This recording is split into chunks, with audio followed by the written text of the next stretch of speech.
Why did my own daughter call me a burden? After everything I gave up for her.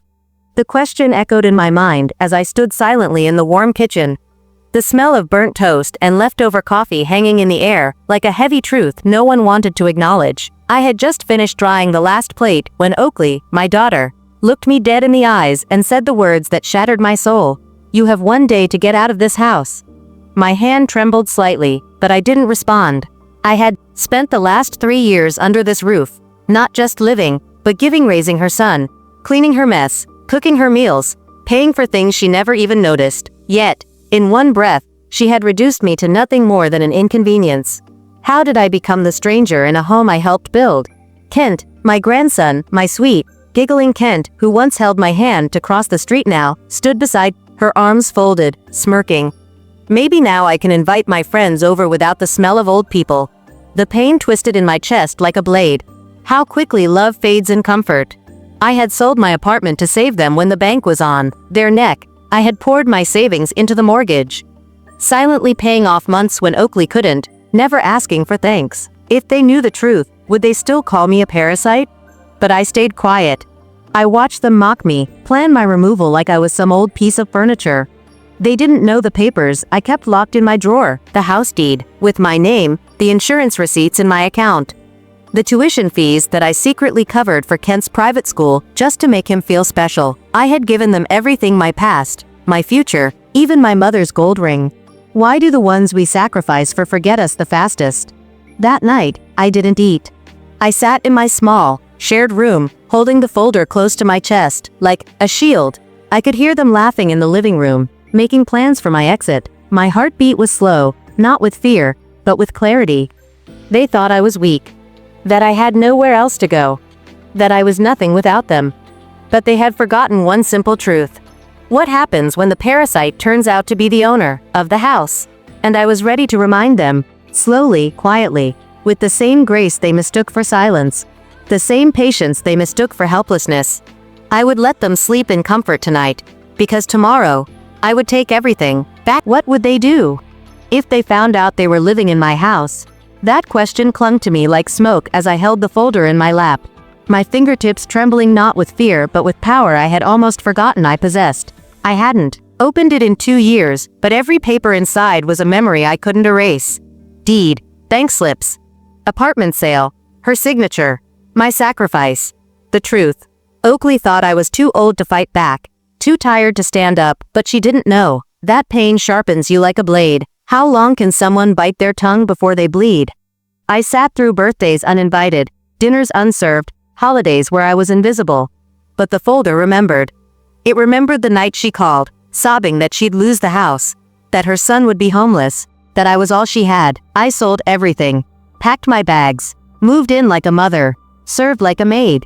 Do they forget? Or do they choose to pretend? I stood at the edge of their hallway that morning, clutching that folder like a grenade. Oakley sat sipping her coffee, scrolling her phone, ignoring my presence like always. Kent laughed in the living room, carefree, throwing popcorn at the dog I fed. No one noticed I had dressed differently. No one noticed my silence had changed from defeated to decided. I walked to the table and laid the folder down. The sound was soft, but it felt like thunder. "What's that?" she asked. I didn't answer. I opened it slowly, one page at a time. First, the deed. Then, the wire transfers. Then, the signed loan forgiveness form. Her face changed color like a sunset drowning. You said that was temporary," she whispered. I looked her dead in the eyes and finally asked, "Temporary for who?" She reached for the papers. I pulled them back. "You said I was a burden," I said calmly. "But burdens don't pay for private school. Burdens don't save homes. Burdens don't own the walls you sleep under." Her voice cracked. "Mom, we didn't mean," but Kent walked in at the wrong time. "What's happening?" he asked. I looked at him with the softness only a grandmother can hold. "I'm sorry, baby, but this house was never hers. It was mine." Oakley stood up fast. "You wouldn't do this," she snapped. "You wouldn't throw us out." And I leaned in and asked the question she had never considered.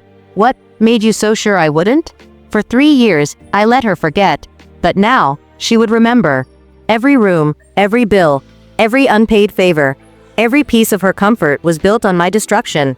and today, I stopped building. Because the parasite had just become the reckoning. What happens when the one you stepped on is the one who owns the ground beneath you? That morning, the house was quiet, but inside me, a storm had already begun. I moved like a ghost, not because I was weak, but because I had finally accepted what needed to be done. Oakley didn't look up from her coffee. Same chair, same smugness, same voice that once called me dead weight. "Hope you made arrangements, Mom," she said coldly. "You're out by tonight."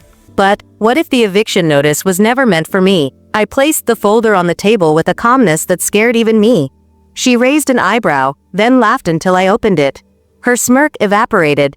"What is this?" she whispered. I spoke slowly, every word like a hammer. "This is the deed to this house, bought in full, 3 years ago, under my name." Her face went blank. Kent dropped his spoon. Silence. That silence tasted better than any breakfast. "I sold my apartment," I continued. "Paid your overdue bills, cleared your debts, funded Kent's tuition.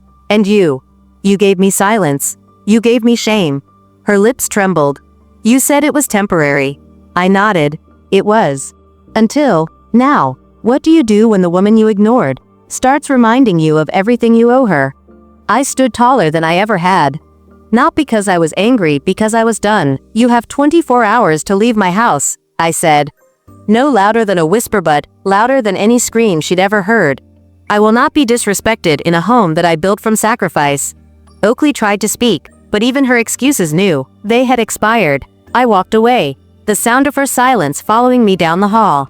That night, she packed. No shouting, no apologies, just the sound of a woman who finally realized she lost the only person who ever stood beside her. When did we start treating love like rent, only appreciated when it's due? Kent returned the next week. His eyes were red, voice shaky. "I didn't know, Grandma," he said. "I was wrong. I'm sorry." I didn't cry, but I held him like the little boy I once saved from a broken home. "It's not too late," I said. "But it'll be different now." Oakley showed up 3 weeks later, eyes hollow, voice softer. "I started therapy," she whispered. "Can we try again?" And I replied with the same love I always gave, but with new rules. "On my terms," I said. Because I was never the burden. I was the backbone, the foundation, the last safety net they had. And when they kicked it, they fell. How many times do we burn the bridge before we realize we're the ones still standing on it? Stop scrolling.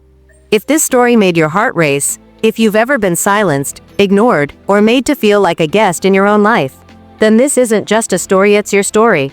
And you're not alone anymore. Hit that subscribe button right now. Because in Chapter 4, we go deeper, more pain, more power, more truth. Your scars have a voice. Let's make the world hear it. Subscribe. Join the rebellion. And never be silenced again.